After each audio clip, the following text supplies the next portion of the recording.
So, hello and welcome, dear friends. Here we are for the last of our 7 sessions in this second series of the School of Love.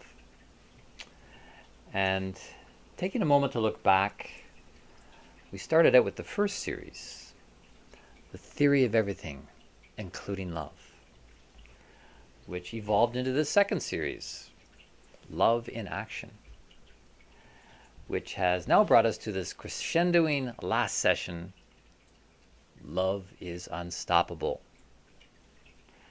And in fact, because love is unstoppable, the School of Love is unstoppable. Which I mean in the widest sense, of course, the School of Love being everywhere and enrollment open all the time to those who say yes to the School of Love and love in general. But also in this School of Love, which I have been inspired to develop, is apparently also unstoppable, or at least the inspirations to do it are unstoppable.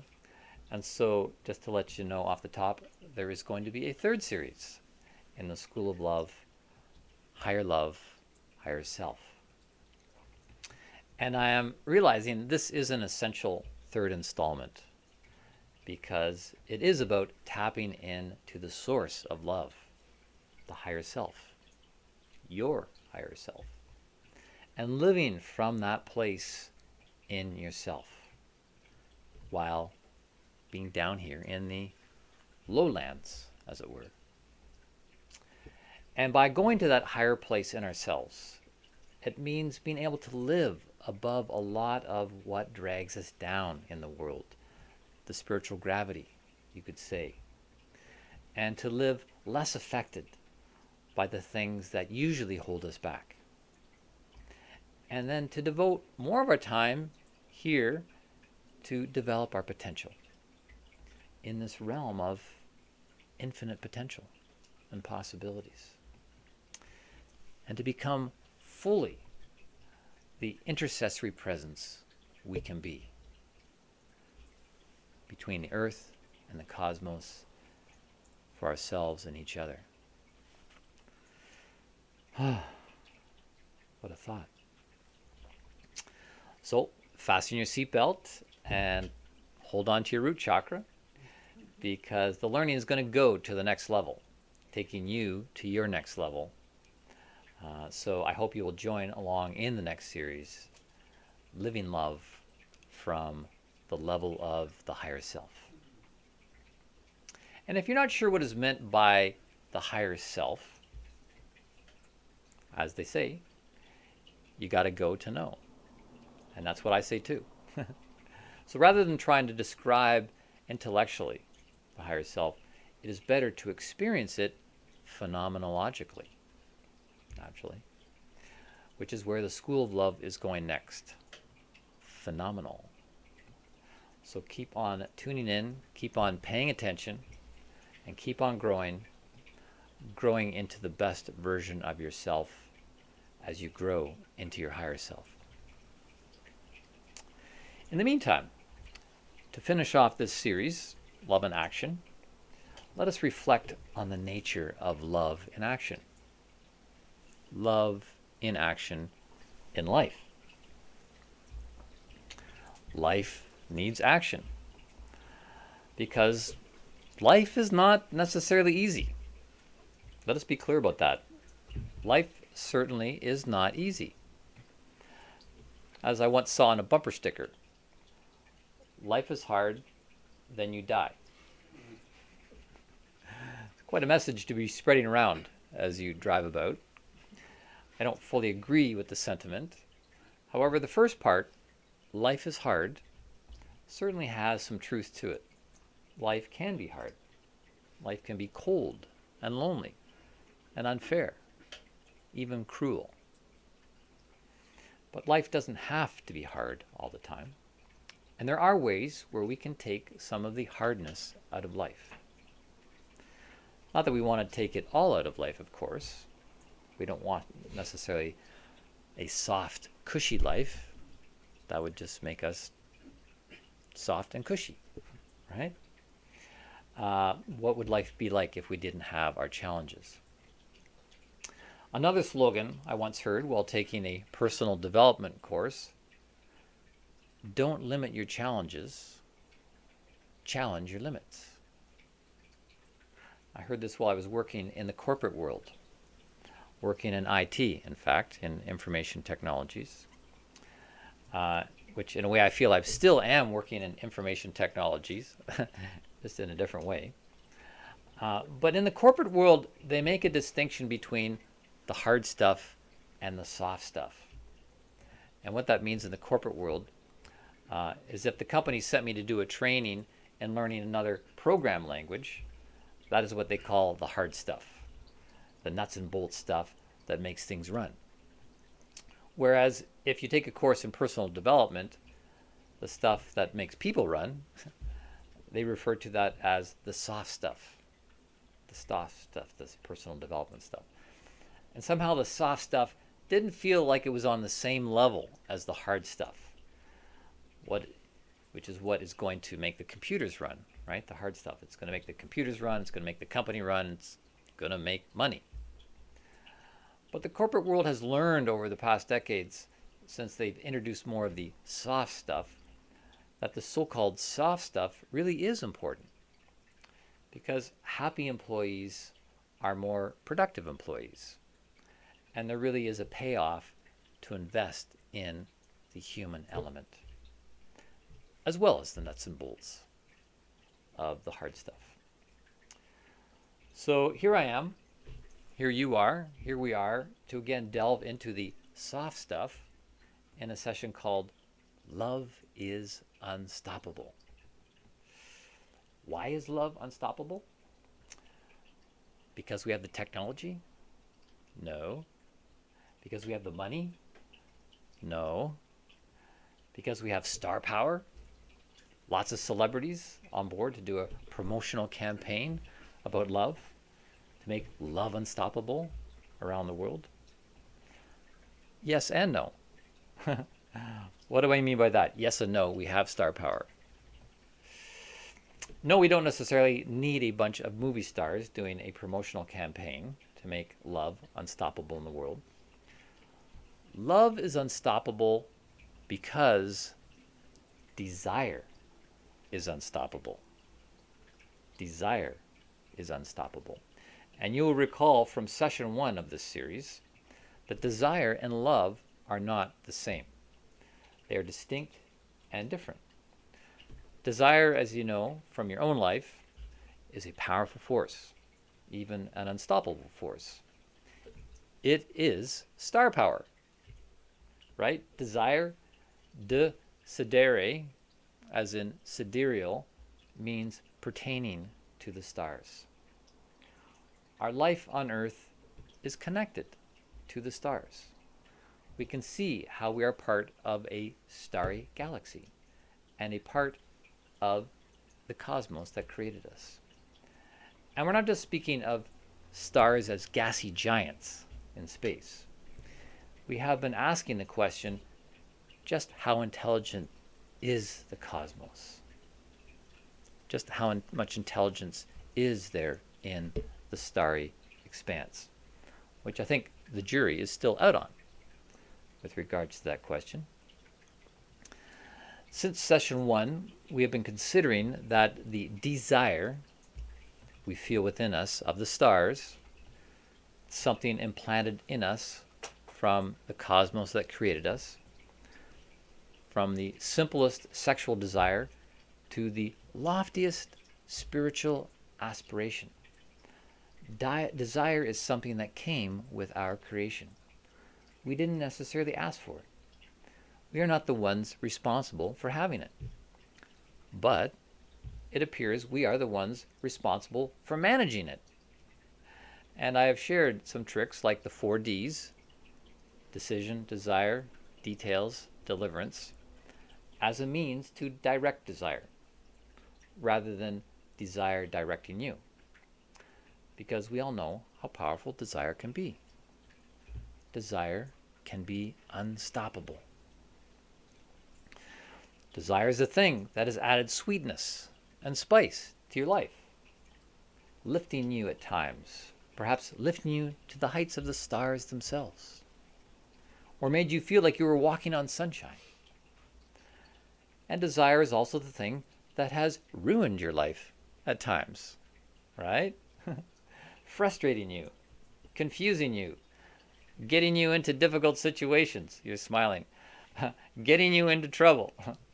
Perhaps getting you into addictions. Desire is a double-edged sword. A sword that has been handed to us from the stars. And now, up to us to work with it on earth, to wield skillfully. Or not.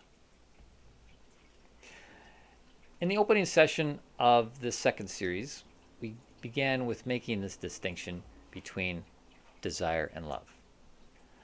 Then looked at how love is listening in session 2, and made listening with love the love assignment.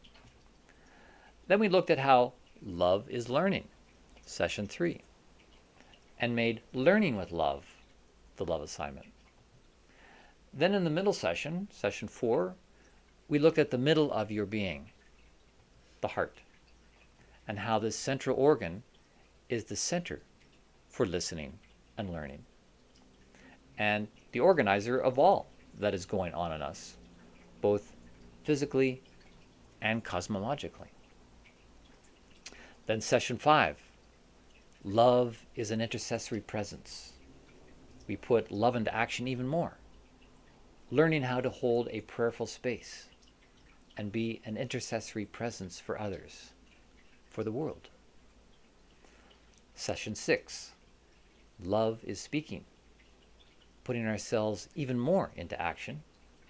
We saw our right and responsibility to go, stand, and speak words of love and life into the world, to feed the world, to feed the hungry hearts.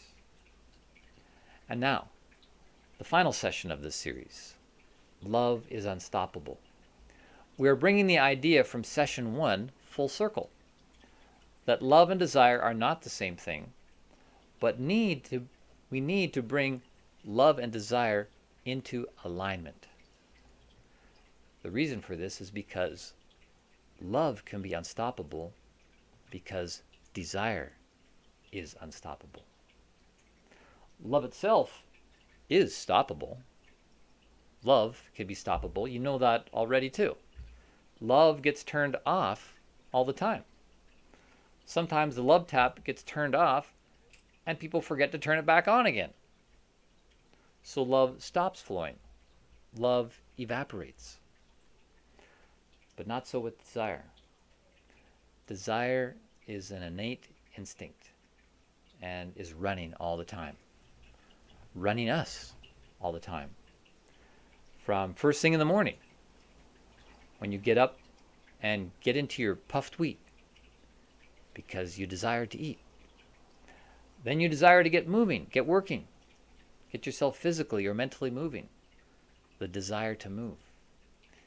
Maybe your mind is moved to write a book. You're passionate about researching some things. You have something to say, so you desire to find an outlet for yourself. Desire has its various levels and has its twists and turns. But it is unstoppable as the sunrise itself, which is in itself a star. The sun is a star. As unstoppable as the plants on the earth, responding to the warmth and light of the sun. Like the little seedling breaking through the crack in a sidewalk. That's desire in action. Desire in action. We also see desire in animals. A cow breaking through a fence to get grass on the other side. More desire in action. And of course, we complicated humans are manifesting desire all the time, which is what makes life sometimes so complicated. But it all boils down to one thing. Decidere. The unstoppable cosmological force that created us. And there's no stopping that. So don't even try. Don't even try.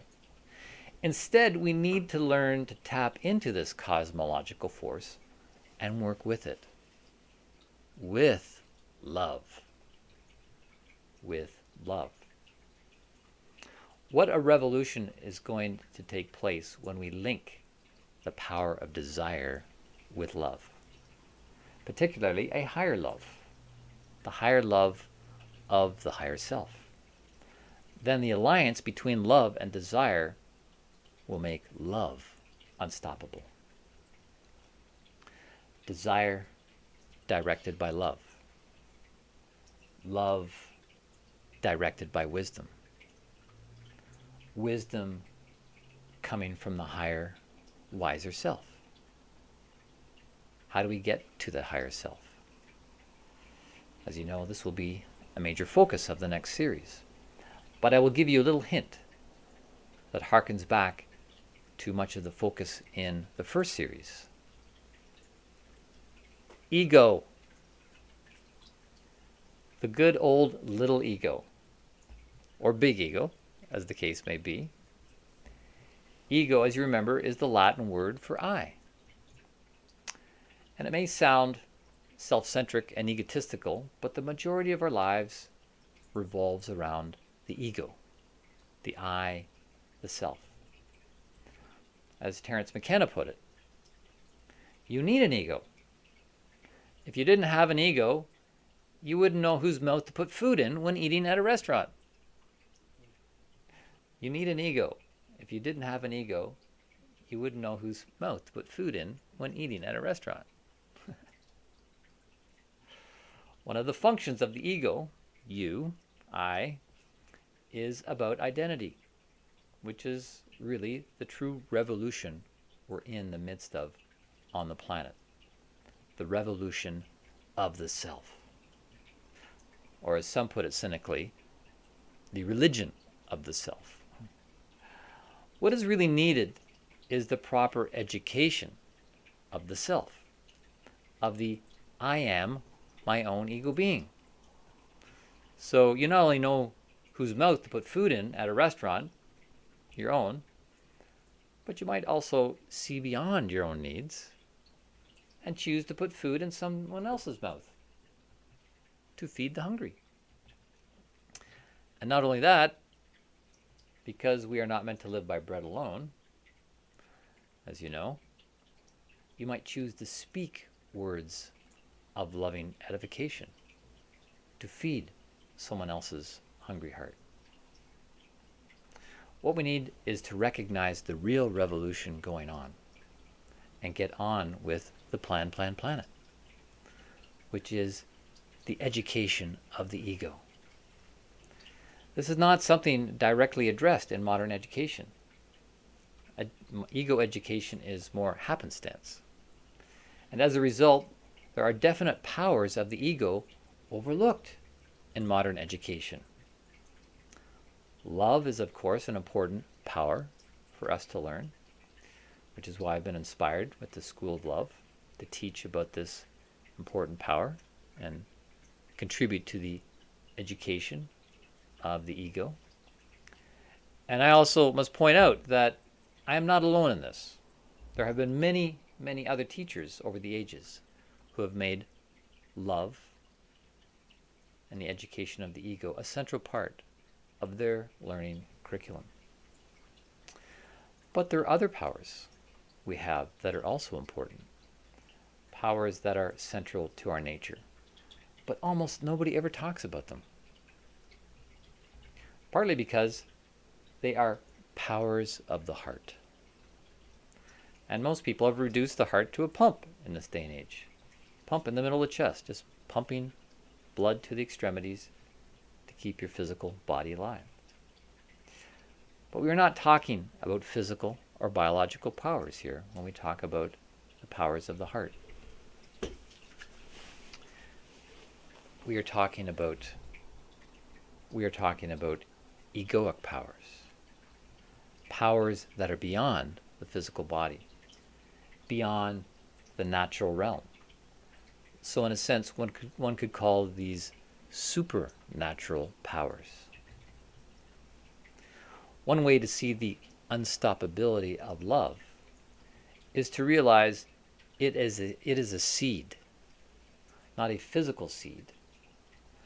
However, this kind of seed has similarities to natural seeds and is seemingly unstoppable, just like the seeds that crack through the pavement. In the first series, there is a whole session on the seed of love. This should not be looked at as poetical, but as a literal force, the seed of love, or a supersensible or supernatural force on a supernatural plane of existence. A seed is one of the most amazing things of nature, almost a miraculous thing of nature. Science has no way of explaining where or how a seed came into existence. Something that has life in it, something that can produce life, grow, reproduce. Where did these seeds originate from? Obviously, from a living cosmos that created them and created us. The seed that is in everything that is living. Now, with the seed of love, we're talking about the seed of life. The seed of life, which contains the power of love within it. But it also contains other things as well. These other powers I'm referring to. And these powers boil down to three things. What are these three things? Sure, you're wondering by now. Some of you are not going to like this. You're going to think this must be wrong. That our greater powers must lie in something else. That what we really need is more brain power, or maybe more merging with AI, artificial intelligence. Those are all fine and well, but those are matters of the head. We are talking about here matters of the heart, powers of the heart. We're talking about three simple things that have immense power and immense implications when understood correctly. And these things are hope, faith, and love. Now, some of you may be delightfully surprised, and some of you may be deeply disappointed. But this is only because you do not understand it. Your head does not understand it. But as I said, we are talking about matters of the heart. And I will point out right away, these three things do not come as standard equipment in a human being. Faith, hope, and love. They're actually optional equipment, so to speak. Which is why they are often misunderstood and seem mysterious to most humans and are relegated to the realm of mystics and mysticism. And you all know by now the answer to the question, why do they not come as standard equipment in the human model? They are optional. Why?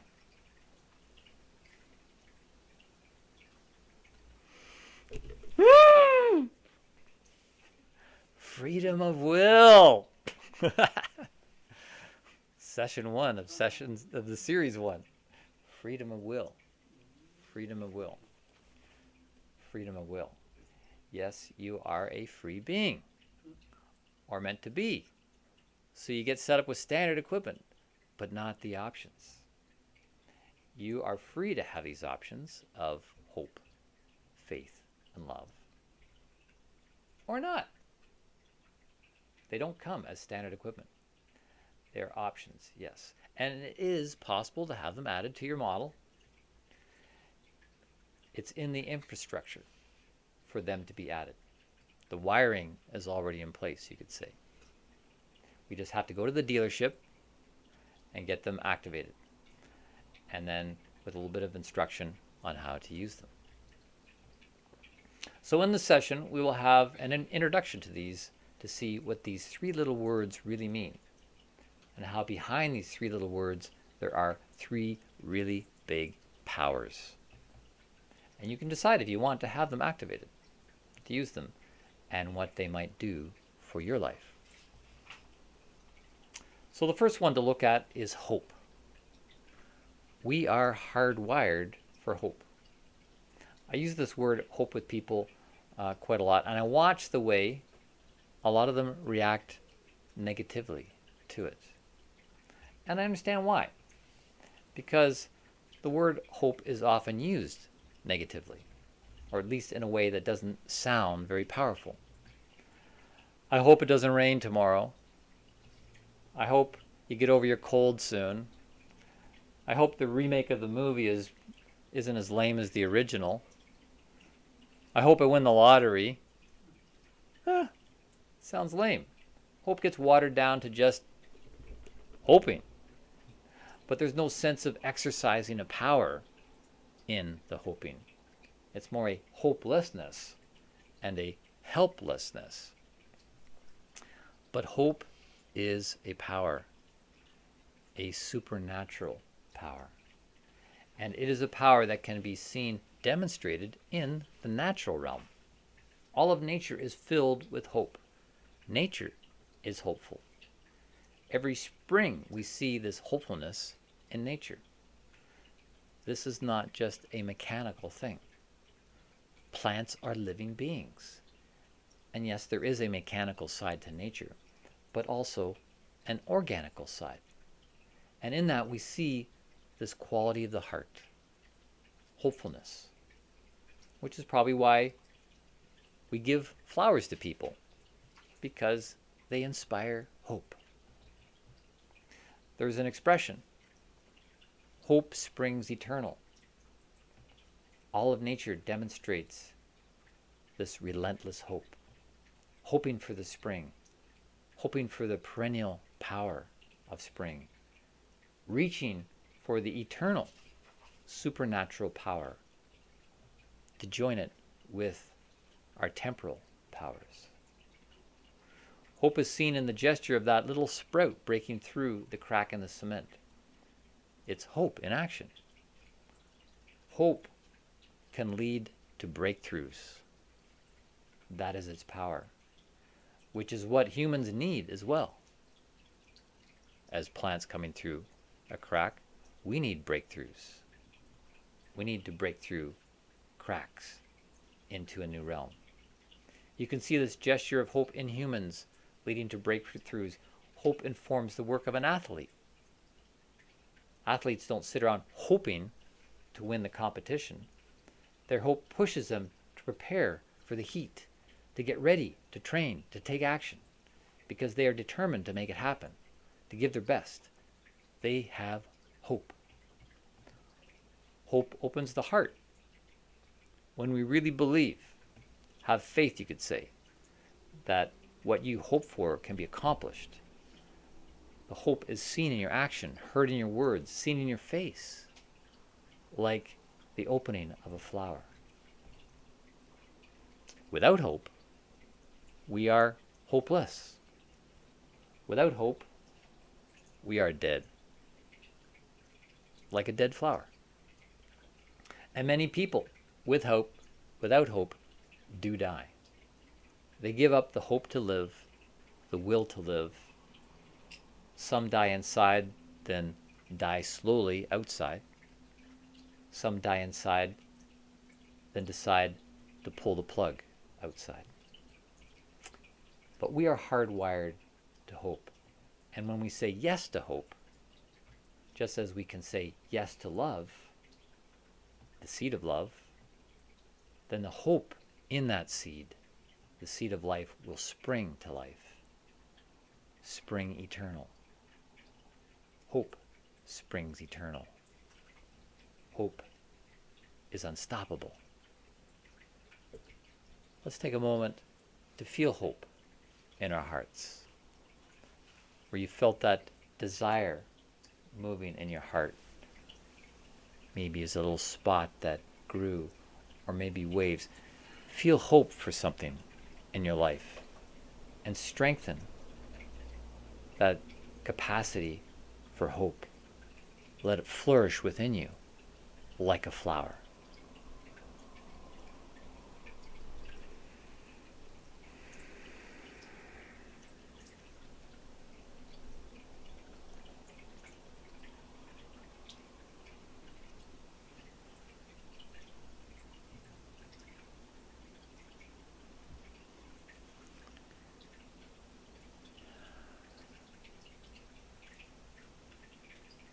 Keep feeling the hope.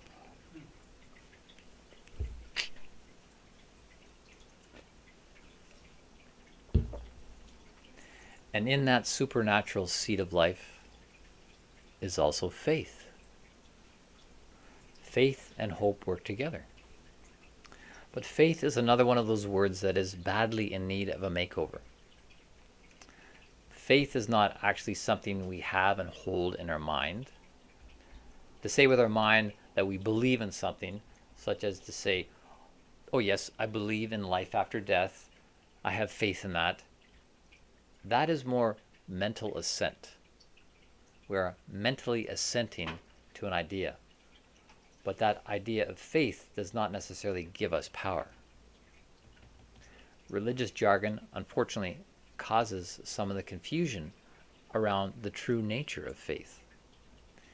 It is not about having faith in a particular religion or belief system, such as the Hindu faith or the Catholic faith or the Baha'i faith. That use of the word is watering down what the power of faith really is, causing confusion, and therefore preventing people from using this important power for our existence.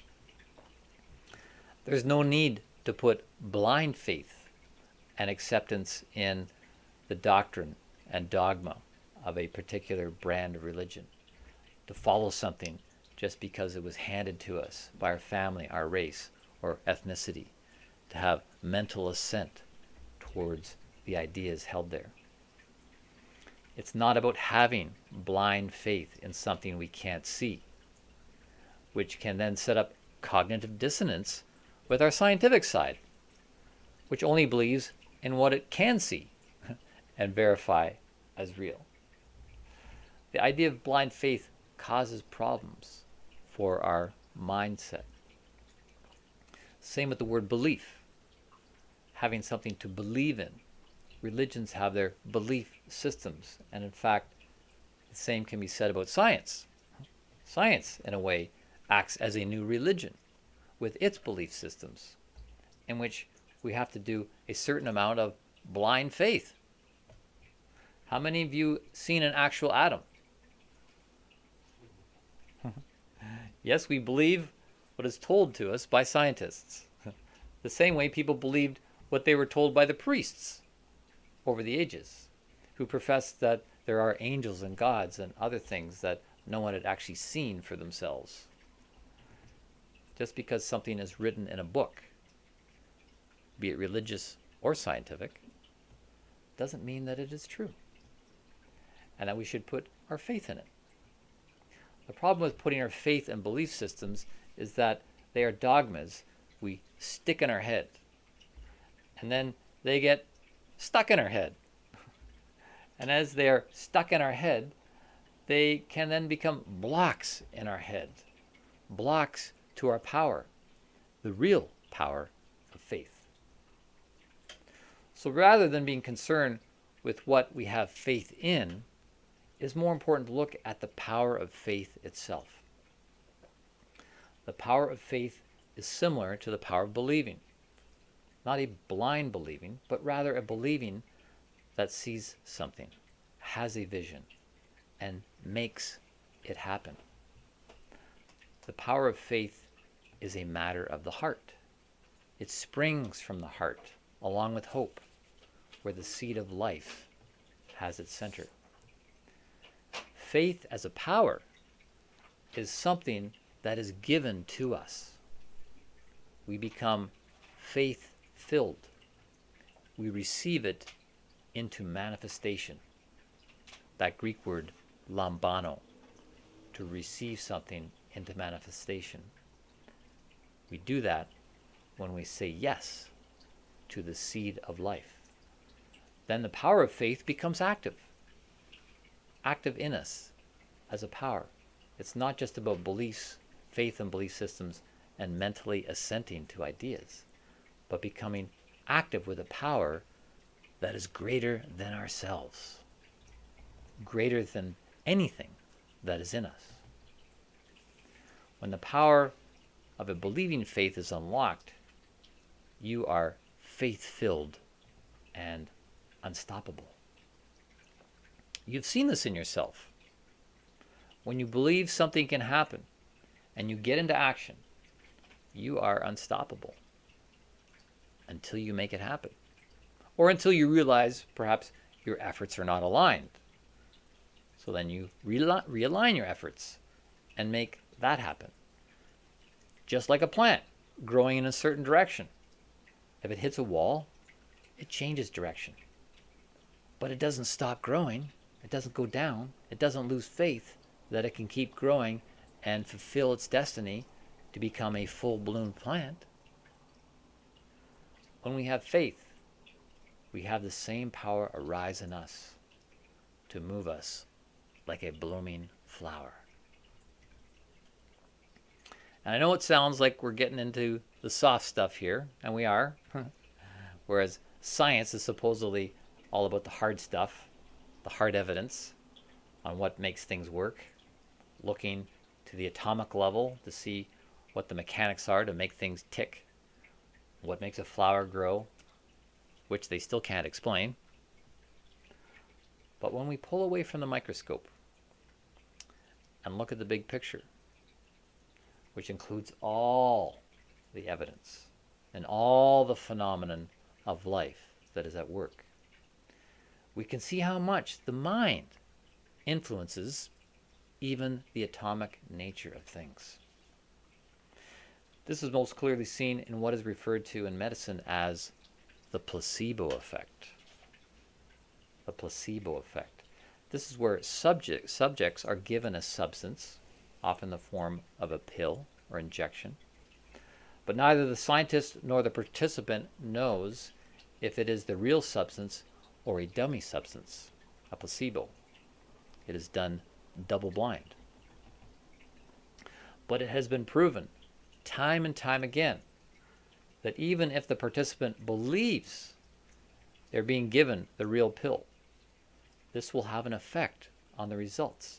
In fact, it can lead to healing, to the same effects or even better as if they had taken the actual medicine.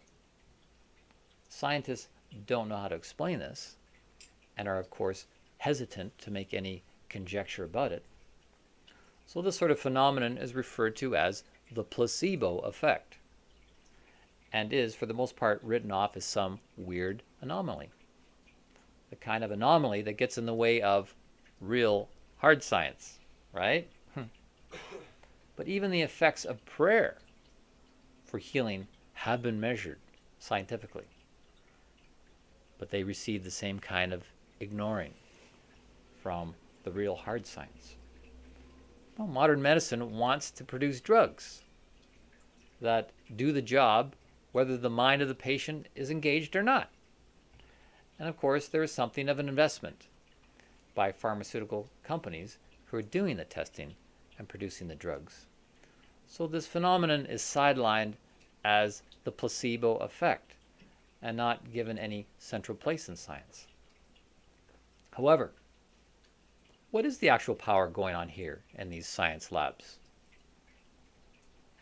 In a word, faith.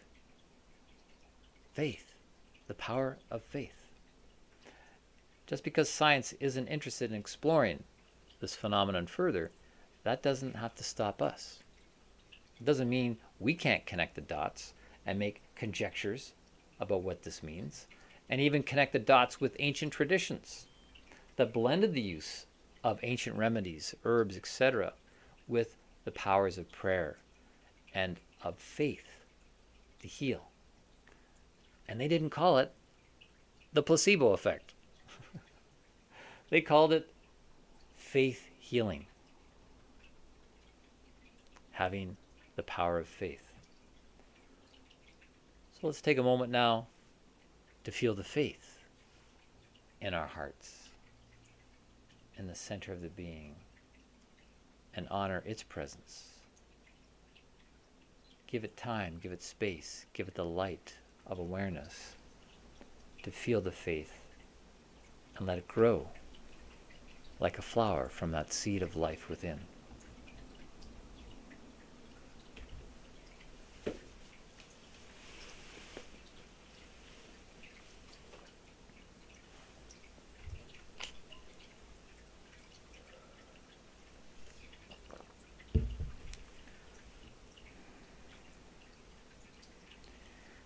And of course, we need to nourish love, which provides the environment for hope and faith to flourish, which would be one of the reasons the Apostle Paul in his epistles spoke of these three great powers, hope, faith, and love, but said the greatest of these is love. Love is the greatest because it provides the environment in which hope and faith can flourish. And love is the greatest power because it provides the moral environment in which all other powers can come into their right play and purpose. This is important because there can be an abuse of power, these powers. The power of evil genius. Powers can be creative or they can be destructive. So love is the moral compass that guides all other powers to their use and service. This is why I have referred to love as the power of powers. Whether they are technological or human powers, they all need to be used by a hand that is guided by a heart that is informed by higher love, the higher love of the higher self. And this love is actually not hard to come by, not hard at all. In fact, it is plentiful and readily available. One could conjecture that it is in fact the most plentiful substance in the universe, perhaps limitless. There's just one thing about it. It is unmanifest. It is unmanifest. We know love can exist in the world, but why is it not more plentiful, more manifest? It will only come into existence if we bring it into existence, birth it into existence. It is unmanifest until we make it manifest. But again, this means it needs approval from your what? Free will. It needs approval from your free will before it can enter this plane of existence and manifest. I've heard some say that everything we see already manifests in the world is the manifestation of love. Everything. That love has become concretized in the creation. The truth just may be that there is much more to be concretized. That the love of the universe is constantly coming at us. It is constantly flowing at us. Maybe more unconsciously than consciously. But just like the blood in our bodies, it is constantly aiming at the heart. You can't stop this. You can crimp the hose and try to block it, but like the lifeblood of the body, love, the lifeblood of the universe, is constantly targeting your heart, hoping one day it may make it into your heart along with the blood. So now let's take a moment to feel the love, returning your awareness from your ears and your head to the ears and your heart. Hearing, feeling, knowing the love.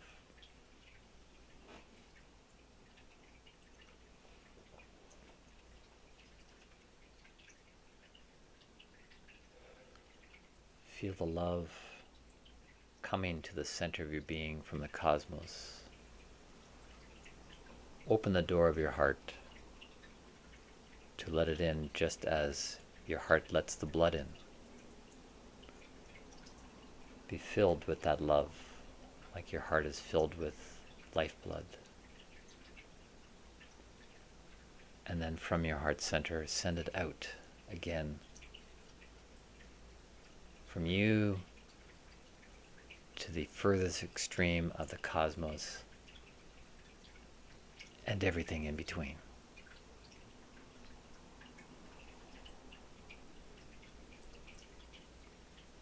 Feel love.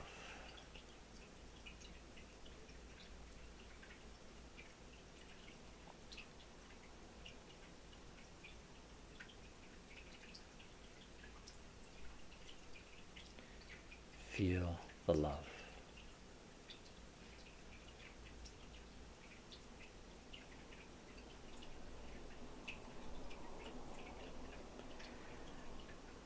And to reiterate what was stated earlier, hope, faith, and love spring directly from the desire of the universe, the unstoppable desire of the universe, from a desire of the universe to create powerful beings. We are living proof of that. And we don't need to call this desire anything. We don't need to call it God, although you can. But what we really need is a new approach to this creator desire. So far, science has deconstructed the old paradigm, but not provided a new image of it, of ourselves. Science is good at sciencing the material level, but science is not good at sciencing the matters of the heart or the spirit. For that, we need a spiritual science. And this is where you come in. And I hope you're excited about it. Opening the door to these greater powers, supernatural powers of the heart. Hope, faith, letting the unmanifest love of the universe in and out so it can manifest in you, manifest through you. When it comes to the how of all this, we're talking about the planet. Our planet is plant-like and has a plan. And the plan is actually in the seed, just as the love we seek is already in us, in seed form. But it is also beaming at us from the outside, like the sunlight. It's a duality. So it is just a matter of bringing these two parts of the duality, the dualities of the universe, together in us in order for it to happen. Two ingredients like baking soda and vinegar just need to be brought together. Then they can unlock each other and become dynamic. It's like putting a key into a lock. Then the lock can open. We need to bring the original warmth of the universe, spoken back in the beginning series. This original warmth being beamed at us as lifeblood, together with the seed of life within us, which contains the powers of hope, faith, and love in seed form. Then these things can grow in us and through us. And again, this is where you come in. There was a whole session in Series 1 devoted to the renewed mind, the key to power.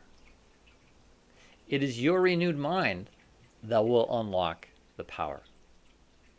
It is through the renewal of your mind that you can unlock the power of hope within you.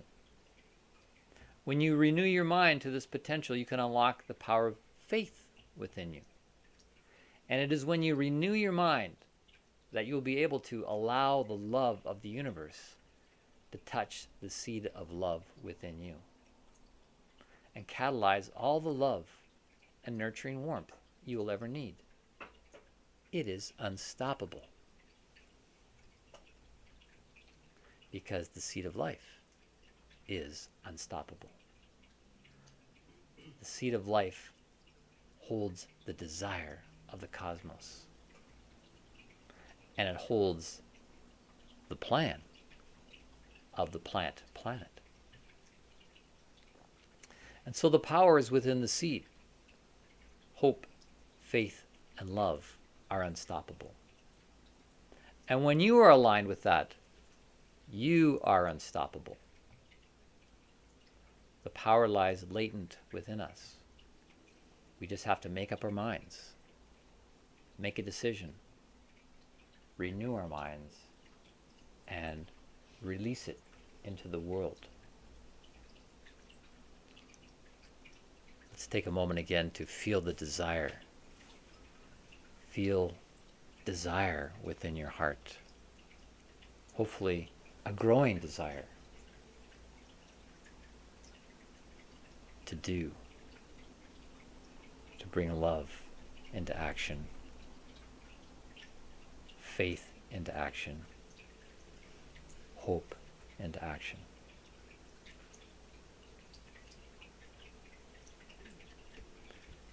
Feel the desire of the cosmos within you, planted there as part of the plan, plant, planet.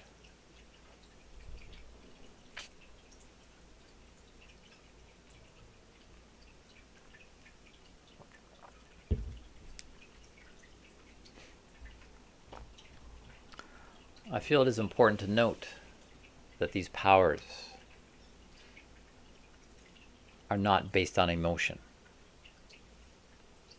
Hope, faith, and love are not emotions, although they may involve our emotions. But if we thought that we just had to work up some emotions, that is not sufficient. That is not going to cut it. Emotions do give us motion, but emotions are stoppable. Emotions have a shelf life, can expire. So we would not want to rest our unstoppability solely on our emotions. Nor is this simply a switch of logic. Logic is fine and well for what it can do, but logic can be used to say anything.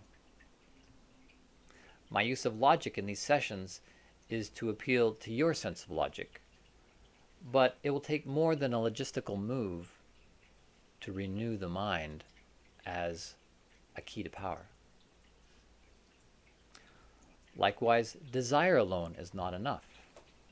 Desire can be fickle, directionless. Desire can come and go. Sometimes desire is felt as sensual or sexual desire, played out in the lower region. Sometimes it rises higher, the desire in our heart, a desire for love even. Desire comes from the cosmos, of the stars. So sometimes desire lifts us up and reconnects us back to the cosmos, returning full circle, connecting us to the swirling stars above our head. Wherever desire may take us, we want love. We need love as a moral force, based on free will decisions to guide these other forces of emotion, logic, and desire. These other forces can then be the fuel to move us. But the heart filled with the higher love of the higher self is the central organizer of all else in our lives, the moral compass. One could call the logic of the heart. And I want to acknowledge that these words, these concepts of hope, faith, and love, are not particularly popular in our science-oriented culture, where science seeks to dig deeper into the powers of the brain and atomic matter. And I wish I could have avoided putting in this part for those reasons, so as to not risk sounding religious. However, at the end of the day, you can split an atom to power a whole city, but you're still going to need hope in your heart in order to get your ass out of bed and face the challenges of life. We could put a man on the moon, but you're still going to need faith in your heart to make things happen here on Earth. And we can fly from one side of the world to the other in less than a day. But you're still going to need love in your heart in order to love the person who lives next door to you and runs a leaf blower at 7 o'clock in the morning on Sundays.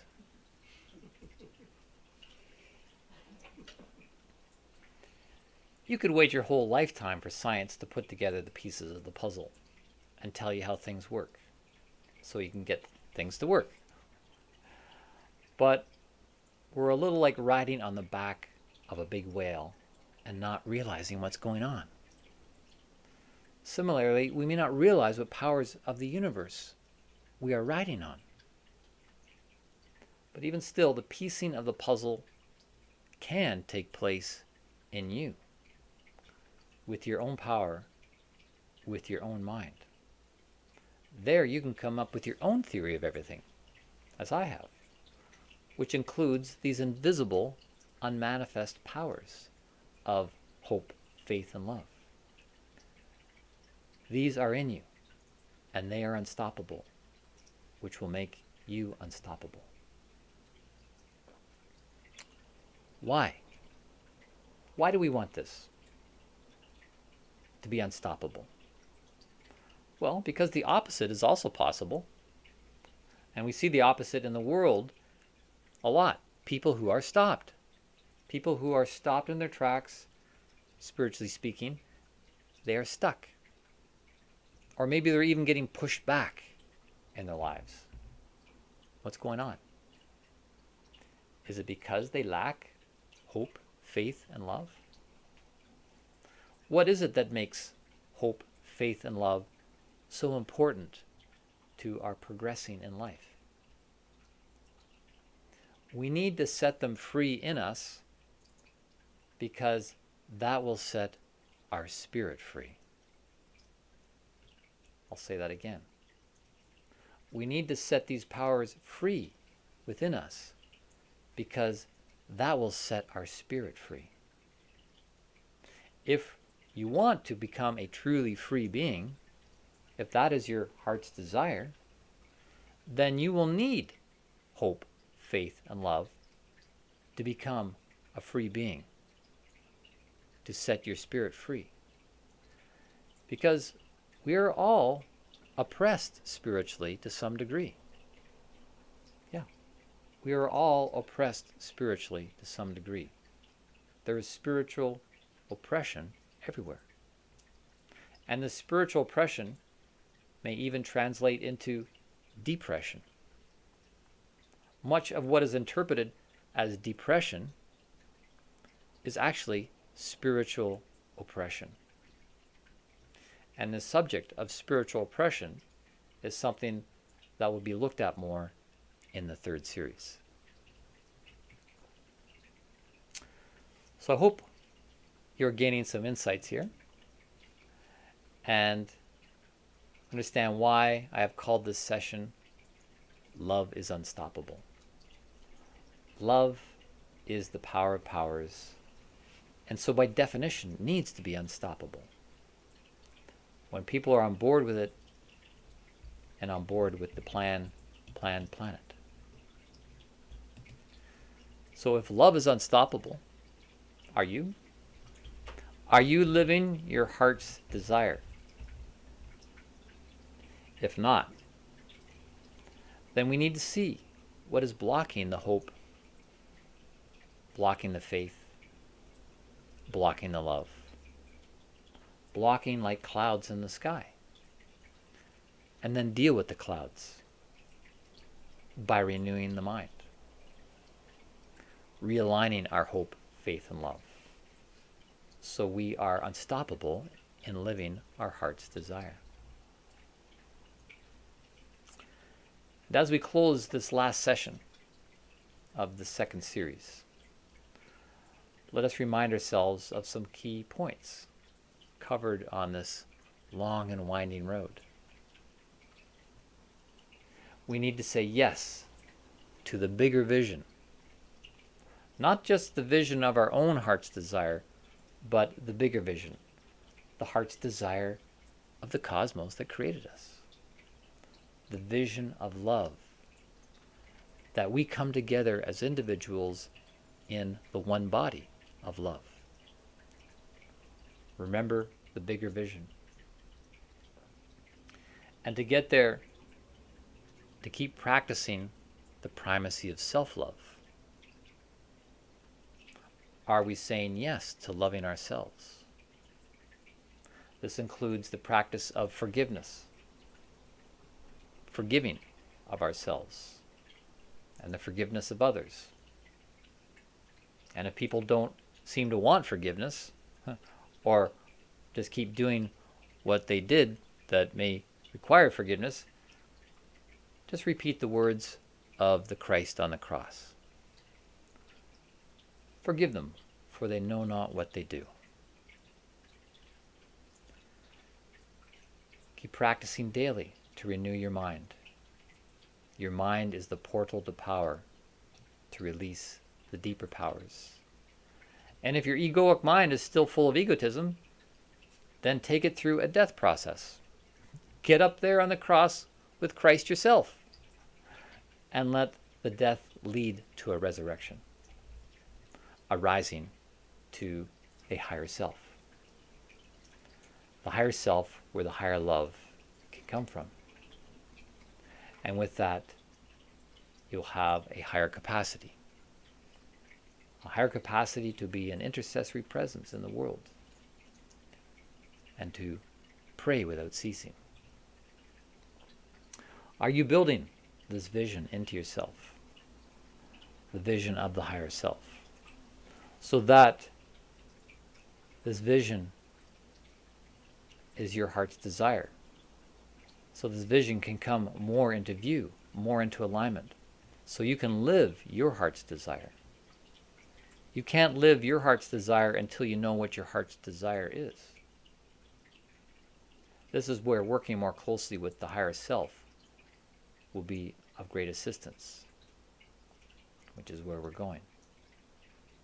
And is also what one of the love assignments will be about for this session, which we will get to after a little break. And I look forward to working together in many different ways with all of you here, there, and in the air. Because love is unstoppable, even unstoppable by death. Oh, that's a good finishing line. Well, then this week's love assignment, got 3 of them, which is pretty great because you get to focus on your heart and feel desire. Just be with desire in whatever form it is, to allow desire and all its different faceted expressions to just work upon you, to massage your heart, to soften your heart, to awaken your heart. Because that's kind of like the cosmos that has planted that desire there, massaging and tickling our heart. And when when directed, will help us connect more to the intelligence of the cosmos. So be with desire can be like a little spot that will grow as you put attention on it, or it may come in waves of desire. It can sometimes be intense, but just experience it, become familiar with it, and realize that this is part of your heart's nature, because your heart is much, much more than just a pump. And then the second step, following on this thing around desire, is what is your heart's desire? What is your heart's desire? Desire is innate within us. However, we have to determine the nature of our particular individualized desire. And this requires shaping desire, working with this raw desire with our heart mind. The way you would shape clay with your hands. You shape it working with it. But we have this raw desire of the cosmos within us, and also the intelligence of the cosmos within us, to work within us to shape this raw material of life, of desire. And figure out how you're going to hold desire within your heart in a way that is your heart's desire.